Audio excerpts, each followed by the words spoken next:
नमस्कार प्रिय धनु राशि वाले। 1 अप्रैल से लेकर के 30 अप्रैल के मध्य का संपूर्ण मासिक राशिफल लेकर के प्रत्येक मंथ की तरह इस मंथ भी मैं आपके सामने प्रस्तुत हो गया हूं और मैं हूं एस्ट्रोलॉजर डॉक्टर रवि गुप्ता। प्रिय धनु राशि वाले, मैं आपको बताऊंगा कि कैसा रहेगा आपके जीवन में पूरे के पूरे अप्रैल महीने का हाल, यानी अप्रैल महीने का संपूर्ण भविष्यवाणी, जिसमें मैं आपके जीवन के सभी महत्वपूर्ण पक्षों का चर्चा करूंगा और साथ में अगर ग्रहों में किसी प्रकार को कोई अस्थिरता है तो इसे शुभ किस प्रकार से बनाया जाए इसका भी उपाय बताऊंगा। ये जो वीडियो है चंद्र राशि पे आधारित है। आपको अपना चंद्र राशि पता है तो आप इसके अनुसार इस जानकारी को देख लीजिए। अगर आपको अपना चंद्र राशि नहीं पता तो आप इस वीडियो को नाम या लगन के अनुसार भी देख सकते हैं। प्रिय धनु राशि वाले, निश्चित तौर पे अप्रैल के महीने में कुछ ग्रहों की स्थितियां इस प्रकार से है जो मैं कह सकता हूं कि सालों का सपना पूरा होने वाला है।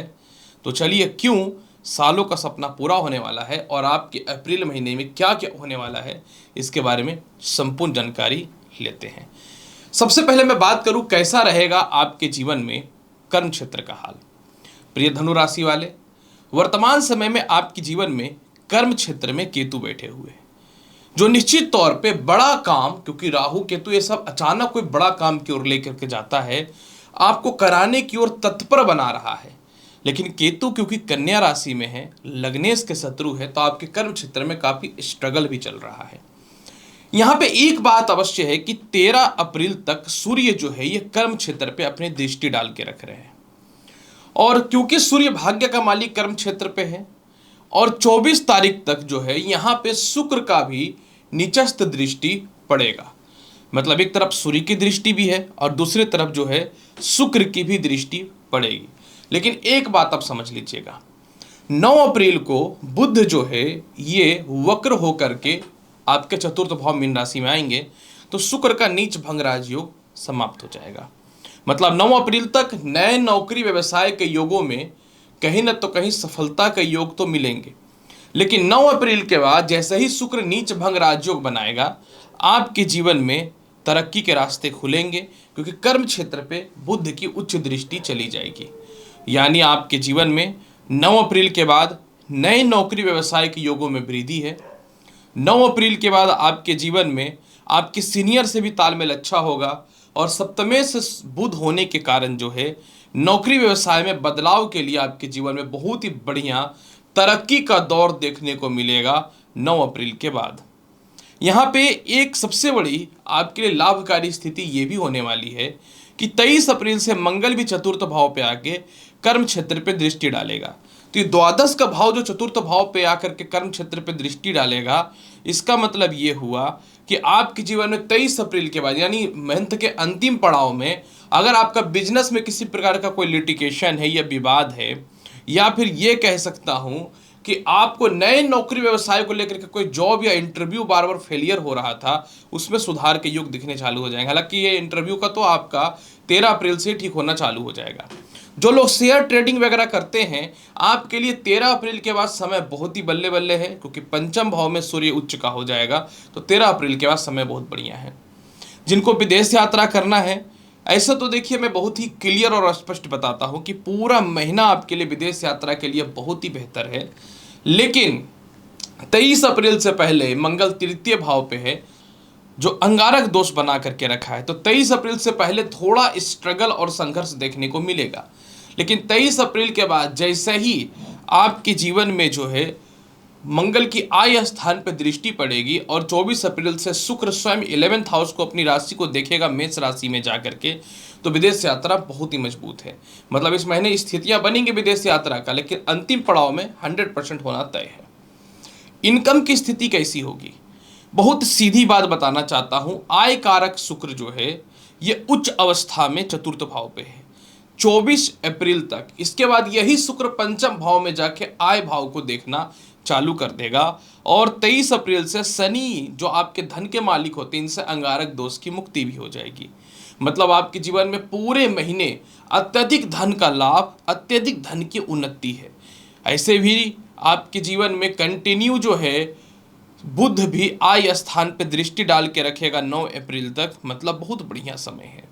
इस महीने आपको पैसे की कहीं से कोई दिक्कत नहीं है, किसी प्रकार की कोई परेशानी नहीं है। अगर आपका कहीं कोई फाइनेंस फंसा है या कहीं पे मोटा ट्रांजैक्शन फंसा है या मोटा इन्वेस्टमेंट चाहिए, तो जब बुध वक्री हो जाएगा 9 तारीख से तो मिलना चालू हो जाएगा। उससे पहले भी चांस प्रॉपर है, मतलब इस महीने आपको दौलत और शोहरत की कमी कहीं से नहीं है, ये बहुत बढ़िया है।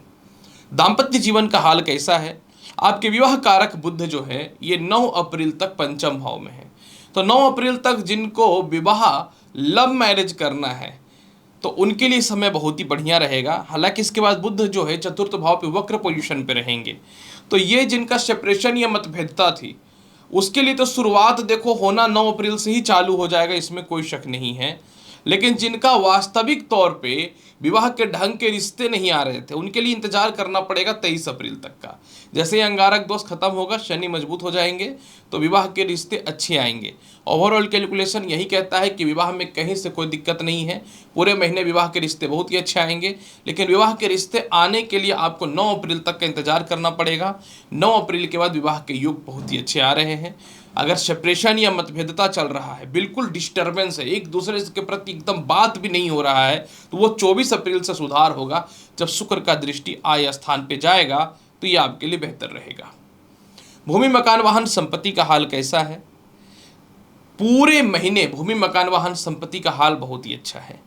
लेकिन 13 अप्रैल तक कोई संपत्ति है या प्रॉपर्टी है, कुछ महंगे सामान आप परचेज करना चाहते हैं, वो 100% होता हुआ दिखेगा, क्योंकि मंगल जो है उस समय तृतीय भाव पे रहेंगे और चतुर्थ भाव पे सूर्य रहेगा।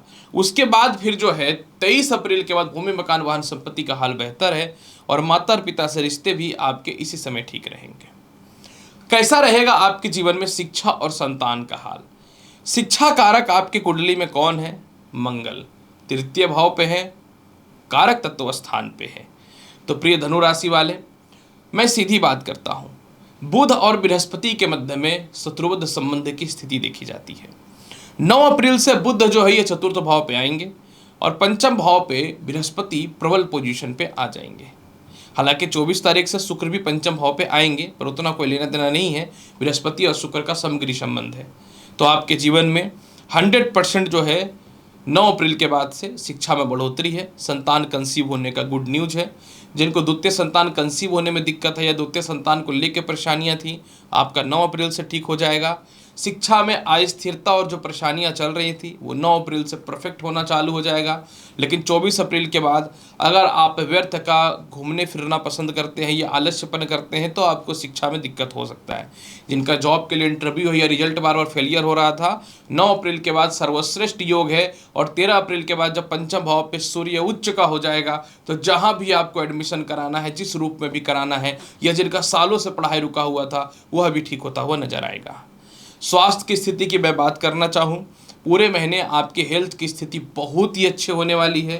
केस मुकदमा की जहाँ तक बात मैं करूँ तो इस महीने का शुरुआत से ही केस मुकदमा से बाहर आना चालू कर जाएंगे।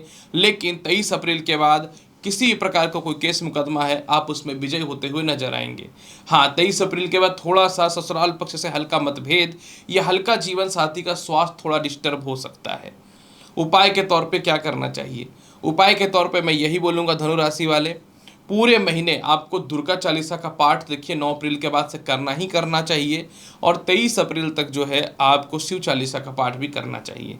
तो आप देखेंगे बहुत बढ़िया रहेगा धनु राशि वाले पूरा का पूरा अप्रैल महीने का हाल। तो प्रिय धनु राशि वाले, कैसा रहेगा आपके जीवन अप्रैल महीने का हाल, इसकी संपूर्ण और बृहद जानकारी मैंने आपके समक्ष प्रस्तुत कर दिया। उम्मीद करता हूं कि बताई गई जानकारी से संतुष्ट होंगे। चैनल पर नए हैं तो लाइक करिए, शेयर करिए, सब्सक्राइब करिए। मिलता हूं अगली वीडियो में और महत्वपूर्ण और ज्ञानवर्धक जानकारी के साथ। तब तक के लिए नमस्कार, अच्छे से रहिए, धन्यवाद।